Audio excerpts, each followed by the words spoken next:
Hi అండి. ఉద్యోగ సంఘాలు, ప్రభుత్వ ఉద్యోగులు వాళ్ళకి ఎన్ని లక్షలో జీతాలు తీసుకుంటూ ఉంటారు. సీనియారిటీ వచ్చే కొద్దీ వాళ్ళకి పెరిగే కొద్దీ ఎంత అంటే అంత తీసుకుంటూ ఉంటారు. మామూలుగా తీసుకోరు వాళ్ళు.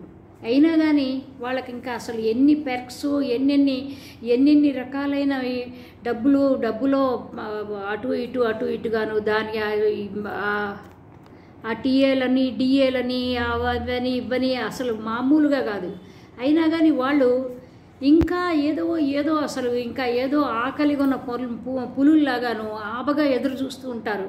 ఎవడొస్తాడా, ఎవడిని మింగేద్దామా అని. చిన్న ఉద్యోగాలు అయితే ఒక గ్లాసు నీళ్లు ఒక మగ్గు నీళ్లతో చేతులు కడిగించుకుంటారు, అంటే వేలల్లో అనుకోండి.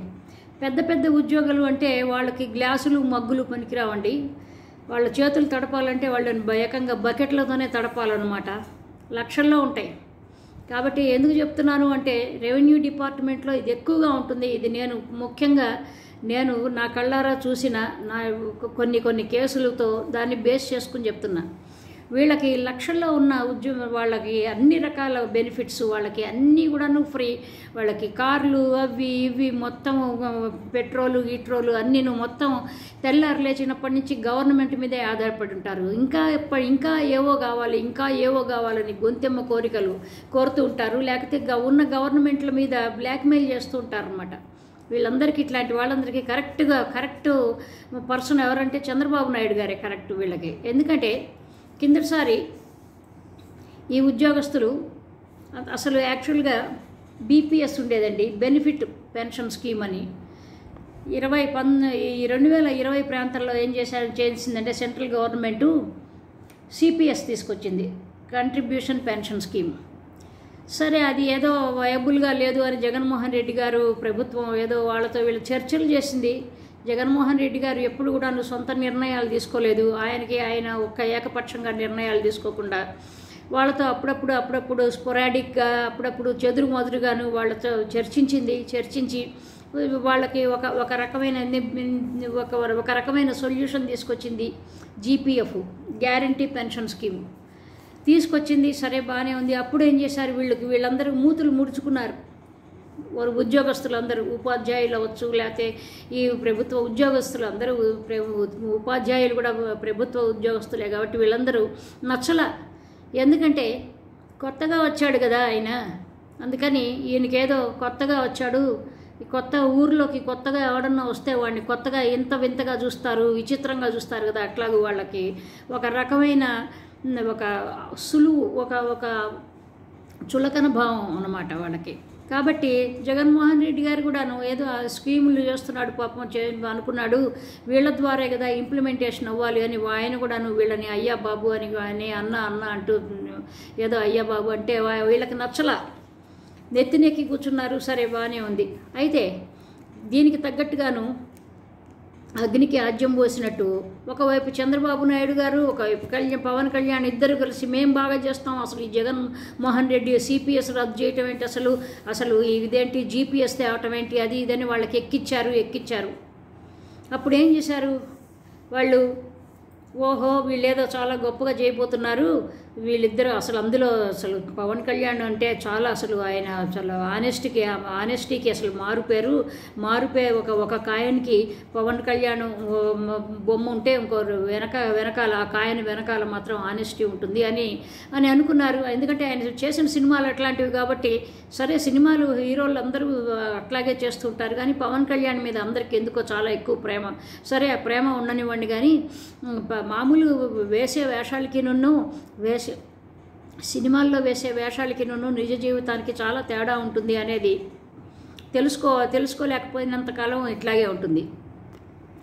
వీళ్ళేదో వీళ్ళ నెత్తిన పాలు పోస్తారు, అసలు మొత్తం అమృతం పోసేస్తారు అని ఉద్యోగస్తులందరూ అనుకున్నారు. మొత్తం మూకుమ్మడిగాను జగన్మోహన్ రెడ్డిని కాదనుకున్నారు. వీళ్ళు ఇచ్చేశారు. వీళ్ళు ఈ కొత్త ప్రభుత్వానికి మద్దతునిచ్చారు. నా చిన్నప్పుడు బుజ్జాయి అని ఒక బాలమిత్ర, చందమామ లాంటి కథల పుస్తకాలు ఉండేవండి. అది చదువుకుంటూ ఉండేవాళ్ళం మేము.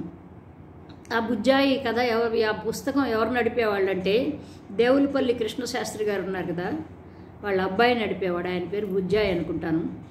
అయితే ఆ బుజ్జాయిలో ఒక ఒక ఉడతలు 1 2 3 4 5 6 10 6 ఈ కొమ్మ మీద నుంచి ఆ కొమ్మ మీదకి, ఆ కొమ్మ మీద నుంచి ఈ కొమ్మ మీదకి ఉడతలు అని అంటే మేము బాగా నవ్వుకునేవాళ్ళం. ఎందుకు నవ్వు వచ్చిందో ఏంటో మరి మాకు తెలియదు, కానీ అట్లాగే ఈ ఉడతలు లాంటి వాళ్ళు అనమాట. ఆ కొమ్మ మీద నుంచి ఈ కొమ్మ మీదకి, ఆ పార్టీ నుంచి ఈ పార్టీ మీదకి, ఈ కొమ్మ మీద నుంచి ఆ కొమ్మ మీదకి, ఈ పార్టీ నుంచి ఆ పార్టీకి ఉడతలు లాగానే అంటాం. 5 6 10 6 లాగా అసలు గుంపులు ఒకడు పోతూ మిగిలిన వాళ్ళందరినీ కూడాను అయస్కాంతంలాగా లాక్కెళ్ళిపోతూ ఉంటాడనమాట. ఇప్పుడు బాగా తిక్క కుదిరింది మొత్తం. కానీ వీళ్ళందరూ మళ్ళీ మూతి ముడుచుకున్నారు. ఇప్పుడు కొత్త ప్రభుత్వం చేస్తున్న ఈ జీపీఎస్ అదేంటి జగన్మోహన్ రెడ్డి గారు తెచ్చిందే వీళ్ళు తెచ్చారు, దానికి దీనికి పెద్ద తేడా ఏముంది, ఇట్లాగూ అని వాళ్ళకి అసలు వాళ్ళకి ఏం నచ్చలేదన్నమాట. ఎవడైనా మాత్రం పైన సృష్టించలేడు కదా. ఇప్పుడు సామాన్యంగా వర్షం అయితే వర్షం పడుతుంది, కానీ అమృతాన్ని ఎవడు సృష్టించలేడు కదా. చంద్రబాబు అయినా అదే బడ్జెట్, జగన్మోహన్ రెడ్డి అయినా అదే బడ్జెట్. కానీ వీళ్ళందరికీ ఎందుకు కడుపు రగిలిందంటే వీళ్ళ చేతులు తడుపుకోవటానికి వీలుగా ఉండేది కాదనమాట జగన్మోహన్ రెడ్డి గారు ఉన్నప్పుడు. ఎందుకంటే అంతా కూడాను ఆ వాలంటీర్లు, ఆ సచివాలయ వ్యవస్థలో ఉన్న వాళ్ళు, ఆ ఉద్యోగస్తులు వాళ్ళే చేస్తూ ఉండేవాళ్ళు. కాబట్టి వీళ్ళ దాకా వచ్చి వీళ్ళ చేతులు ఎవడు కూడాను వీళ్ళ దాకా వచ్చే అవకాశం లేదు. వచ్చినా కానీ వీళ్ళ చేతులు గ్లాసుతోనూ మగ్గులతోనూ బకెట్లతోనూ తడపాల్సిన అవసరం లేదు. వీళ్ళ సుప్రిమేసీ కాస్త వీళ్ళ మోనోపలి మొత్తం గండిపడింది, చాలా నడ్డి ఇరిగిపోయినట్టుగా అయిపోయింది అనమాట. అందుకని వీళ్ళందరికీ కాలింది. అంటే వీళ్ళు చేసే ఉద్యోగాలు వీళ్ళు చేసుకోవచ్చు, కానీ ఏంటంటే over a period of time ఏంటంటే ఇంతకాలంగా ఏమైందంటే వీళ్ళకి అది అలవాటు పడిపోయారు. లంచగొండితనాలు, లంచాలు, ముఖ్యంగా ఈ రెవెన్యూ డిపార్ట్మెంటు అనేది అసలు మొత్తం ఈ లంచాలతో మొత్తం పీడించి పిప్ప చేసేస్తూ ఉంటారన్నమాట. దానితో నేను స్వయంగా చూసిన ఎన్నో ఎక్స్పీరియన్స్లు ఉన్నాయి. కాకపోతే ఏంటంటే వాళ్ళని ఆ పేర్లు బయటికి తీసి వాళ్ళని రచ్చ చేయటం నాకు ఇష్టం లేదు. కాబట్టి గుంబనగా మాట్లాడుతున్నాను, ఒక పెద్ద మనిషి తరహాగా మాట్లాడుతున్నాను. వాళ్ళని అనవసరంగా బయటికి రాకూడదని.